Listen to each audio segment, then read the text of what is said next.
اصحاب کہف بادشاہوں کی اولاد اور اپنی قوم کے سردار تھے۔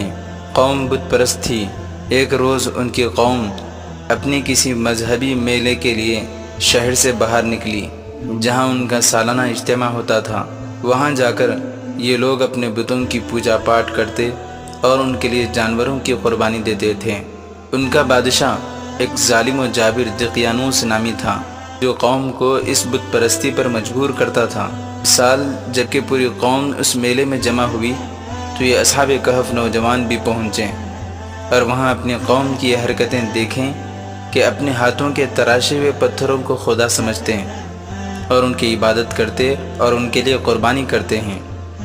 اس وقت اللہ نے ان کو یہ عقل سلیم عطا فرما دی۔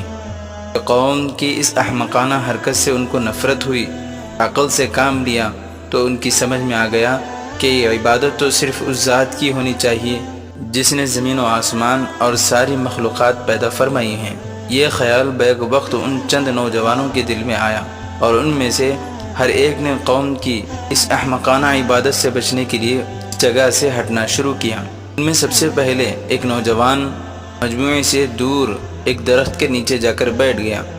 اس کے بعد ایک دوسرا شخص آیا اور وہ بھی اسی درخت کے نیچے بیٹھ گیا۔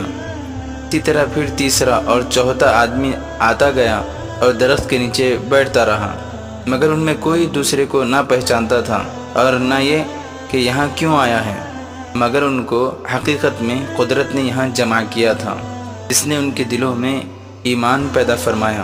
اس طرح الگ الگ ہر شخص کے دل میں ایک ہی خیال پیدا ہوا۔ اس خیال نے ان سب کو غیر شعوری طور پر ایک جگہ جمع کر دیا۔ یہ لوگ ایک جگہ جمع تو ہو گئے، مگر ہر ایک اپنے عقیدے کو دوسرے سے اس لیے چھپاتے تھے کہ یہ کہیں جا کر بادشاہ کے پاس خبر نہ کر دے اور میں گرفتار ہو جاؤں۔ کچھ دیر سکوت کے عالم میں جمع رہنے کے بعد ان میں ایک شخص بولا کہ بھائی، ہم سب کے سب قوم سے علیحدہ ہو کر یہاں پہنچنے کا کوئی وجہ تو ضرور ہے۔ مناسب یہ ہے کہ ہم سب باہم ایک دوسرے کے خیال سے واقف ہو جائیں۔ اس پر ایک شخص بول اٹھا کہ حقیقت یہ ہے کہ میں نے اپنی قوم کو جس دین و مذہب اور جس عبادت میں مبتلا پایا، مجھے یقین ہو گیا کہ یہ باطل ہیں۔ عبادت تو صرف اللہ کی ہونی چاہیے، جس کا تخلیق کائنات میں کوئی شریک اور ساجی نہیں۔ اب دوسروں کو بھی موقع مل گیا اور ان میں سے ہر ایک نے اقرار کیا کہ یہی عقیدہ اور خیال ہے کہ جس نے مجھے قوم سے علیحدہ کر کے یہاں پہنچایا ہے۔ اب یہ ایک متحد الخیال جماعت ایک دوسرے کے رفیق اور دوست ہو گئی اور انہوں نے جمع ہو کر اللہ کی عبادت کرنے لگے، مگر ان کی خبر شہر میں پھیل گئی اور چغل خوروں نے بادشاہ تک ان کی خبر پہنچا دی۔ بادشاہ نے ان سب کو حاضر ہونے کا حکم دیا۔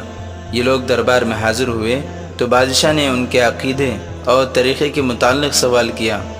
اللہ نے ان کو ہمت بخشی، انہوں نے بغیر کسی خوف و خطرے کے عقیدہ توحید بیان کر دیا اور خود بادشاہ کو بھی اس کی طرف دعوت دی، تو بادشاہ نے ان سے انکار کیا اور ان کو ڈرایا دھمکایا اور ان کے بدن سے وہ عمدہ پوشاک جوان شہزادوں کے بدن پر تھی اتروا دی تاکہ یہ لوگ اپنے معاملے میں غور کریں۔ چند روز کی مہلت یہ کہہ کر دی کہ تم نوجوان ہو، میں تمہارے قتل میں اس لیے جلدی نہیں کرتا کہ تم کو غور کرنے کا موقع مل جائے۔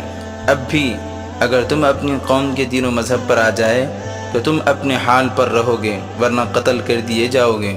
اللہ تعالیٰ کا لطف و کرم اپنے مومن بندوں پر تھا کہ اس مہلت نے ان لوگوں کے لیے راہ فرار کھول دی اور یہ لوگ یہاں سے بھاگ کر ایک غار میں روپوش ہو گئے۔ ایک قول کے مطابق یہ لوگ شہر افسوس میں ظالم بادشاہ دقیانوس کے زمانے میں رہتے تھے۔